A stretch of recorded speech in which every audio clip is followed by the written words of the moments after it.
Hello my dear student, आज हम लोग डीसी जनरेटर के द्वारा जो अल्टरनेटिव ईएमएफ उत्पन्न होता है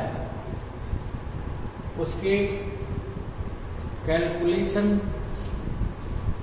के बारे में जानेंगे। साथ साथ ईएमएफ इक्वेशन का जो फॉर्मूला होता है उसके बारे में जानेंगे। जैसा कि जानते हैं कि डीसी जनरेटर में आर्मेचर के कंडक्टर में ईएमएफ उत्पन्न होता है।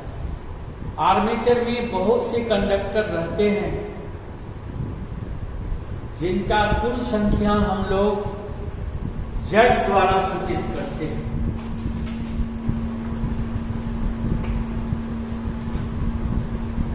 डीसी जनरेटर में फील्ड वाइंडिंग द्वारा मेन फ्लक्स निकलता है, इसलिए फ्लक्स को हम लोग फाई द्वारा सूचित किया जाता है। डीसी जनरेटर को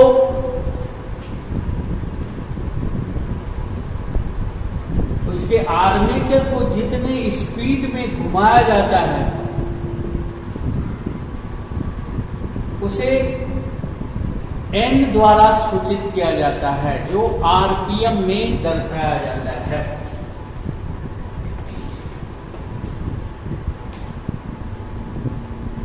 साथ साथ डीसी जनरेटर के आर्मेचर में जो कंडक्टर का तार का जो वाइंडिंग किया जाता है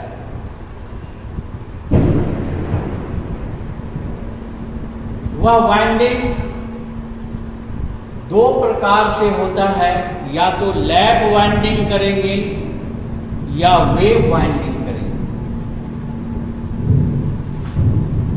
डीसी जनरेटर में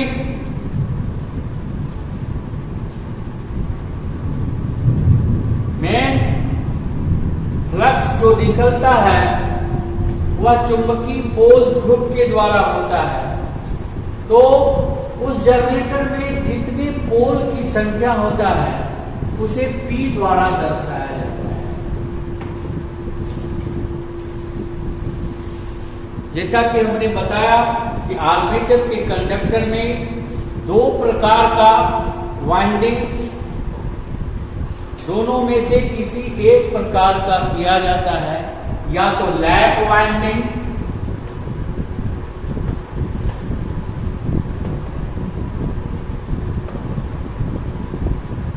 या वेव वाइंडिंग।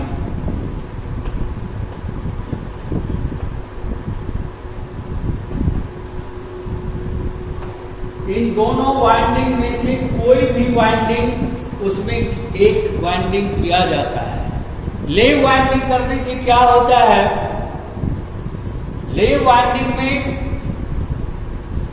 पैरेलल पाथ की संख्या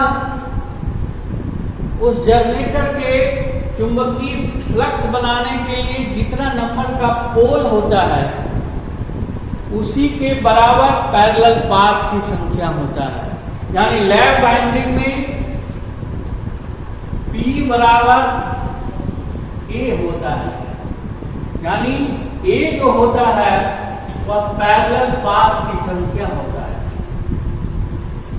जैसे यदि लैप वाइंडिंग जनरेटर में है और उस जनरेटर में यदि 4 पोल का मैग्नेटिक फ्लक्स बनता है 4 पोल के द्वारा, तो उसमें पैरेलल पाथ की संख्या P के बराबर A यानी 4 हो जाएगा। पैरेलल पाथ की संख्या A बराबर 4 हो जाएगा। इस तरह 4 पैरेलल पाथ में जो टोटल कंडक्टर Z है वह 4 भाग में बट जाएगा। यानी एक पाथ में कुल कंडक्टरों की संख्या Z/4 हो जाएगा और उतने नंबर ऑफ कंडक्टर में जो वोल्टेज उत्पन्न होगा वही वोल्टेज चारों पैरेलल पाथ में होगा और पैरेलल पाथ में सभी सर्किट का जो है वोल्टेज एक समान होता है, इसलिए उस कंडक्टर के द्वारा वोल्टेज उस जनरेटर में ईएमएफ कम उत्पन्न होगा लेकिन करंट अधिक हो जाएगा। इसलिए वैसा जनरेटर जहां कम वोल्टेज उत्पन्न करना हो और अधिक कैपेसिटी का बनाना हो, यानी अधिक कैपेसिटी अधिक करंट उससे लोड देना हो, तो वैसे जनरेटर में लैप वाइंडिंग का व्यवहार किया जाता है। दूसरा है वेव वाइंडिंग। वेव वाइंडिंग में पैरेलल पाथ की संख्या सिर्फ 2 ही होता है, अर्थात वेव वाइंडिंग में जब 2 पैरेलल पाथ की संख्या है तो एक पाथ में एक सर्किट में कंडक्टर टोटल कंडक्टर है Z/2 हो जाएगा। इसलिए कंडक्टरों की संख्या लैप वाइंडिंग की अपेक्षा अधिक हो जाएगा। इसलिए कंडक्टर जो है चूंकि टोटल सीरीज में रहता है एक पाथ की संख्या में और वोल्टेज हमारा जो है लैप वाइंडिंग से वेव वाइंडिंग में अधिक उत्पन्न हो जाएगा। साथ साथ चूंकि 2 ही पैरेलल पाथ है इसलिए इसमें करंट का मान कम होगा, यानी कम कैपेसिटी का बनेगा, लोड कम इसमें दे उसकी अपेक्षा होगा। इस तरह जनरेटर में जिस तरह का लोड के हिसाब से जनरेटर बनाया जाता है उसी के हिसाब से उसके आर्मेचर में लैप वाइंडिंग या वेव वाइंडिंग दोनों में से कोई एक वाइंडिंग डाला जाता है। अब हम लोग आर्मेचर के कंडक्टर में जो ईएमएफ उत्पन्न होता है उसका मुख्य जनरल फॉर्मूला जो है उसके बारे में लिखते हैं, उसे याद रखें। Induced EMF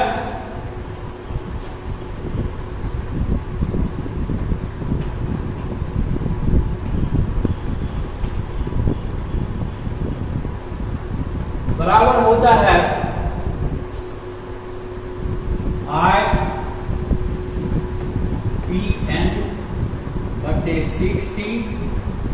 into Z/K volts.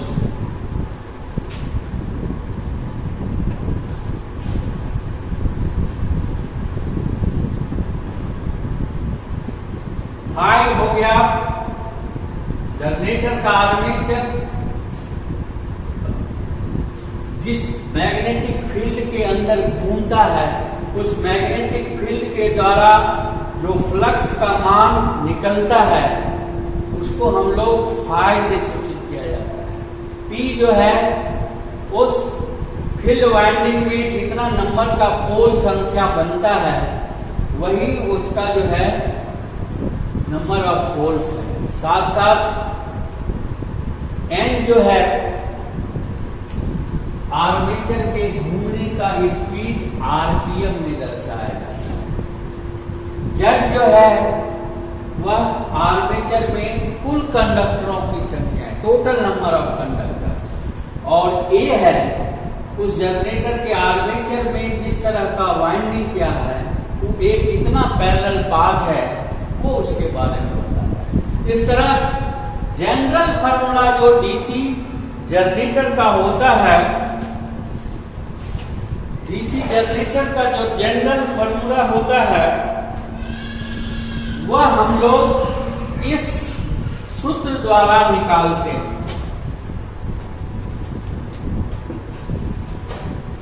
अर्थात यह जो फार्मूला हुआ यह जनरल फार्मूला है। डीसी जनरेटर में जो वोल्टेज उत्पन्न होता है उसका जनरल फार्मूला है। इसी फार्मूला के आधार पर यदि हमको सिर्फ लैप वाइंडिंग का फार्मूला निकालना है और वेव वाइंडिंग का फॉर्मूला निकालना है, तो उसको हम लोग अलग अलग से दर्शा सकते हैं। जैसे लैप वाइंडिंग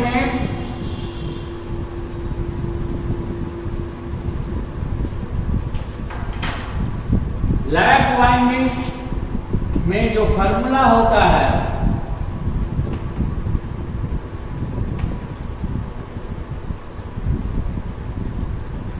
वह इंड्यूस ईएमएफ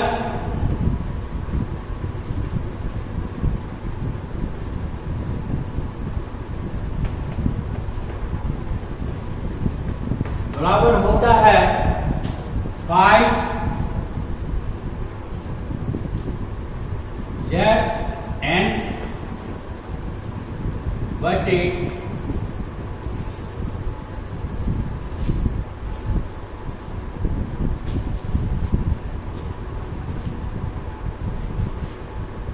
60 वोल्ट।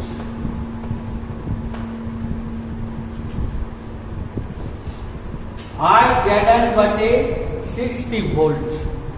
ये जो जनरल जो फॉर्मूला है वो हम जैसे उसको हम शुद्ध कर देते हैं कि जनरल फॉर्मूला जो होता है 5ZN बटे 60 इंटू PYA।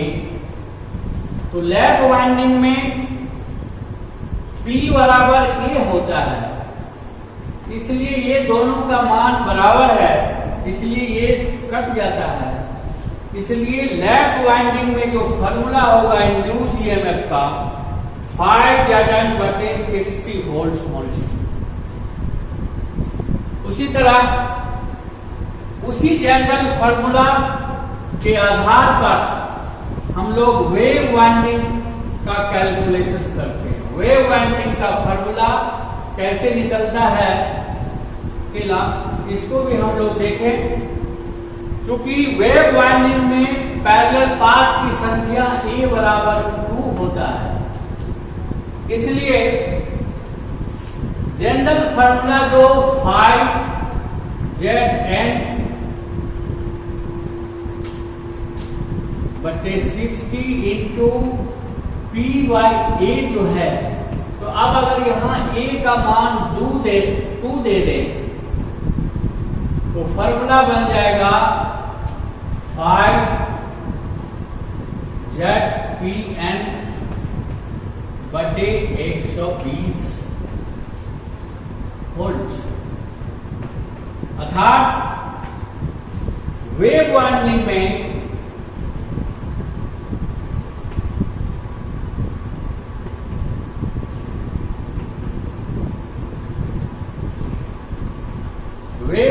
में इंड्यूस ईएमएफ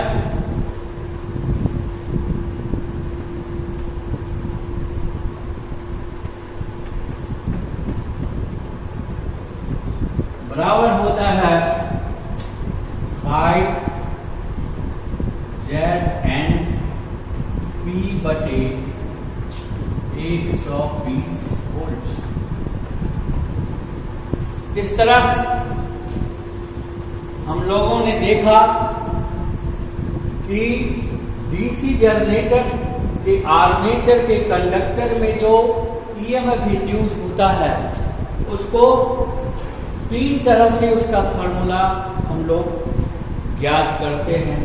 पहला हो गया जनरल फॉर्मूला, जो हमने पहले बताया कि जनरल जो फॉर्मूला है वह होता है 5ZN बटे 60 इंटू PYA वोल्ट। यदि कोई पूछे कि सिर्फ लैप वाइंडिंग का फॉर्मूला हमको बताइए, तो लैप वाइंडिंग का जो फॉर्मूला होता है वह 5ZN बटे 60 वोल्ट होता है। और यदि कोई पूछे कि सिर्फ वेव वाइंडिंग का में जो है इंड्यूस ईएमएफ क्या होगा, तो उसका फॉर्मूला होता है 5ZN P बटे 120 वोल्ट। अर्थात इसी फॉर्मूला के द्वारा जनरेटर का ईएमएफ इक्वेशन ज्ञात किया जा सकता है। दूसरा हम लोग अब चलते हैं armature reaction in DC generator. DC generator में आर्मेचर रिएक्शन क्या होता है, अब हम लोग उसके बारे में डिस्कस करेंगे। तो सबसे पहले हम लोग जानेंगे कि डीसी जनरेटर में आर्मेचर रिएक्शन है क्या। क्योंकि डीसी जनरेटर में के कंडक्टर में, आर्मेचर के कंडक्टर में ईएमएफ उत्पन्न होता है और उसके टर्मिनल बॉक्स पर आउटपुट के रूप में डीसी वोल्टेज प्राप्त होता है और उसी डीसी वोल्टेज को टर्मिनल से लोड के द्वारा जोड़ा जाता है। अर्थात यदि उस जनरेटर में लोड नो लोड रहता है तो आर्मेचर में नगण्य के बराबर करंट प्रवाह होता है, जिसके चलते आर्मेचर का कंडक्टर अपना फ्लक्स उत्पन्न नहीं कर पाता है। लेकिन यदि उस जनरेटर के आउटपुट में लोड दिया जाता है तो आर्मेचर के कंडक्टर में करंट प्रवाह होने लगता है, जिसके चलते वह आर्मेचर का कंडक्टर भी अपना फ्लक्स उत्पन्न होता है। वह जो आर्मेचर का कंडक्टर का जो फ्लक्स होता है, लोड के अनुसार उसका मान बढ़ते जाता है, घटते जाता है। इस तरह वह जो आर्मेचर के द्वारा लोड अवस्था में जो फ्लक्स बनता है, वह फ्लक्स चुंबकीय मेन फ्लक्स का विरोध करता है। वह फ्लक्स मेन फ्लक्स का विरोध करता है, जिसके चलते मेन फ्लक्स डिस्टॉर्ट होता है और साथ साथ वह कमजोर हो जाता है। इस तरह आर्मेचर के द्वारा जो फ्लक्स बनता है, वह जो विरोध करता है मेन फ्लक्स का, इस तरह से उसमें दो प्रभाव डालता है। उसे हम लोग आर्मेचर रिएक्शन के नाम से जानते हैं। अर्थात डीसी जनरेटर में लोड लेने पर आर्मेचर कंडक्टर के द्वारा जो फ्लक्स बनता है और वह फ्लक्स मेन फ्लक्स का विरोध जो करता है, उसे हम लोग आर्मेचर रिएक्शन के नाम से जानते हैं। आर्मेचर रिएक्शन के चलते डीसी जनरेटर में दो प्रकार का प्रभाव पड़ता है, जिसे हम लोग पहला क्रॉस मैग्नेटाइजिंग इफेक्ट बोलते हैं।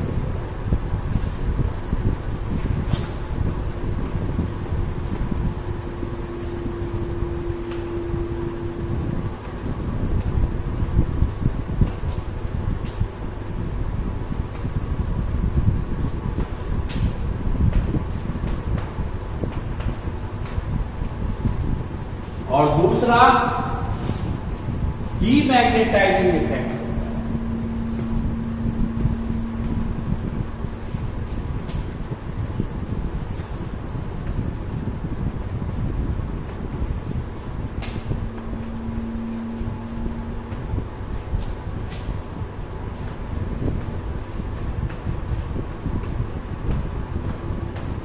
इस तरह हम लोग जानते हैं कि आप डीसी जनरेटर में आर्मेचर रिएक्शन के चलते दो तरह का प्रभाव पड़ता है, क्रॉस मैग्नेटाइजिंग इफेक्ट और demagnetizing effect. Cross magnetizing effect क्या होता है, उसमें जो है, चूंकि आर्मेचर के कंडक्टर में तो पहले ही ईएमएफ जो उत्पन्न होता है वह एसी के रूप में होता है और उस एसी को कम्यूटेटर डीसी में बदल के कार्बन ब्रश के द्वारा टर्मिनल बॉक्स पर डीसी आउटपुट के रूप में भेजता है। इसलिए कम्यूटेटर के ऊपर जो कार्बन ब्रश जो रखा जाता है, वह कार्बन ब्रश हमेशा मैग्नेटिक न्यूट्रल एक्सिस पर रखा जाता है। जब आर्मेचर में लोड नहीं रहता था, जनरेटर से लोड नहीं लिया जाता है, उस समय ज्योमेट्रिकल न्यूट्रल एक्सिस और मैग्नेटिक न्यूट्रल एक्सिस दोनों एक ही लाइन पर रहता है। और हम जैसा कि जानते हैं कि हम लोग अगर कार्बन ब्रश को मैग्नेटिक न्यूट्रल एक्सिस पर रखेंगे तो वहां पर लोड लेने से कम्यूटेटर पर स्पार्किंग बहुत कम के बराबर होगा। तो शुरू में हम बिना लोड पर जो कार्बन ब्रश हम लोग सेट करते हैं वह मैग्नेटिक न्यूट्रल एक्सिस पर सेट कर देते हैं, जो ज्योमेट्रिकल न्यूट्रल एक्सिस और मैग्नेटिक न्यूट्रल एक्सिस दोनों एक ही लाइन में रहता है। लेकिन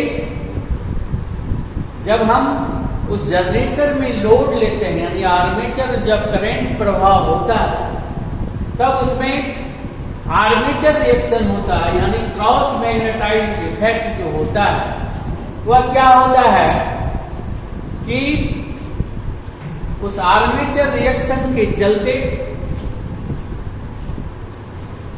मैग्नेटिक पोल का लीडिंग पोल की शक्ति जो है वह कम हो जाता है और ट्रेलिंग पोल की शक्ति जो है वह बढ़ जाता है। लीडिंग पोल टिप की शक्ति कम हो जाता है और ट्रेलिंग पोल की शक्ति अधिक हो जाता है, जिसे हम लोग क्रॉस मैग्नेटाइजिंग इफेक्ट बोलते हैं। इस इफेक्ट के द्वारा मैग्नेटिक न्यूट्रल एक्सिस जो है वह ज्योमेट्रिकल न्यूट्रल एक्सिस से आर्मेचर के घूमने की दिशा में सरक जाता है, यानी एंगल से खसक जाता है। और यह क्रिया जो है हम लोग जो बोलते हैं इसको क्रॉस मैग्नेटाइजिंग इफेक्ट बोलते हैं, जिसके चलते कम्यूटेटर पर का स्पार्किंग अधिक होने लगता है और स्पार्किंग अधिक होने से वोल्टेज जो हमको टर्मिनल बॉक्स पर प्राप्त होता है वह कम हो जाता है। दूसरा है डीमैग्नेटाइजिंग इफेक्ट। यदि आर्मेचर में बहुत अधिक करंट लोड लेंगे तो उसमें जो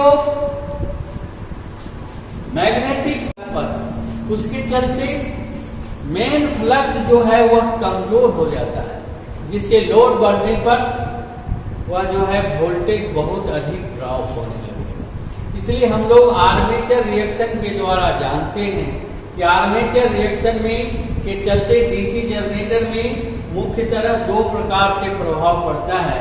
पहला क्रॉस मैग्नेटाइजिंग इफेक्ट और दूसरा डीमैग्नेटाइजिंग इफेक्ट। इसलिए आर्मेचर रिएक्शन को दूर करना डीसी जनरेटर में बहुत जरूरी हो जाता है।